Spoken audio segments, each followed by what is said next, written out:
ہے کہ آج ہم زوال کا شکار ہے, انحطاط کا شکار ہے. آج ہم اس دنیا میں ترقی نہیں کر رہے ہیں. صحابہ کرام کے اندر یہ دو بیماریاں ہرگز نہیں تھی, کوئی بیماری نہیں تھی باطنی بیماری, تبھی انہوں نے کیسر و قصرا کے تخت کو پلٹ دیا. جو دنیا کے جو دو سپر پاورز تھے اس وقت عہد نبوی میں, ان دونوں کو عرب کے لوگوں نے ہرا دیا, اور چند جو تعداد میں مختصر سے اور اسباب میں مختصر سے ایسے لوگوں نے قیصر کو, رومی حکومت کو, رومن امپائر کو ہرا دیا اور وہاں پر اسلام کا جھنڈا لہرایا. تو یہ ایمان کی بدولت ہوا, صرف اسباب سے نہیں ہوتا کچھ, ایمان کی بنیاد پہ ہوتا ہے. اور ان کے اندر موت کا ڈر نہیں تھا. اگر موت کا ڈر ہوتا تو اس طرح نہیں غالب آ پاتے. اسی طرح دنیا کی محبت بھی نہیں تھی. آج یہ تو ایک بہت بڑی چیز ہے کہ ہم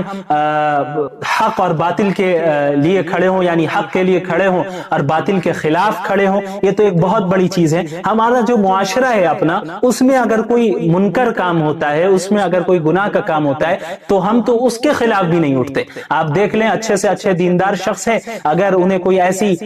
شادی کی دعوت دی جائے, ایسی شادی میں بلایا جائے جہاں غیر شرعی رسم و رواج ہے, تو وہ ضرور شریک ہو جاتا ہے, داڑھی ٹوپی رکھ کر شریک ہو جاتا ہے. وہاں اس کی یہ ہمت نہیں ہوتی کہ وہ کہے اپنے رشتہ دار سے کہ میں تمہاری شادی میں شریک نہیں ہوں گا, کیونکہ تم شریعت کے خلاف عمل کر رہے ہو, میں تمہارے ساتھ شریک نہیں ہو سکتا. وہاں یہ سوچے گا کہ بھائی رشتہ دار کیا بولیں گے, گھر والے کیا بولیں گے. تو اسے ہی کہتے ہیں دنیا کی محبت, کہ وہ کسی کے سامنے بدنام نہیں ہونا چاہتا, تکلیف نہیں جھیلنا چاہتا. کوئی اس سے روٹھ جائے, اسے یہ برداشت نہیں کرے گا. تو اللہ کو ناراض کر کے اور دنیا کو خوش کر کے تمہیں کیا حاصل ہے؟ دنیا کو اگر پوری دنیا ناراض ہو جائے اور اللہ تم سے خوش ہے, تو یہ تمہارے لیے کافی ہے. اس بات کو یاد رکھنا. اس لیے حب الدنیا و کراہیت الموت, دنیا کی محبت اور موت کا ڈر اپنے دلوں سے جب ہم نے ختم کر دیا, تو اس حدیث میں نے آپ کو پچھلے ایپیسوڈ میں یہ بتایا تھا کہ آپ صلی اللہ علیہ وسلم کی جو یہ پریڈکشنز ہے, پیشن گوئیاں ہے, وہ محض پیشن گوئیاں نہیں ہے. صرف خبر نہیں دی ہے آپ صلی اللہ علیہ وسلم نے, بلکہ اس سے بچنے کا علاج بھی بتایا ہے. ایک تو متنبع بھی کیا کہ دیکھو ایسا ہوگا, تم بچے رہنا, تم اس میں شکار نہ ہونا. لیکن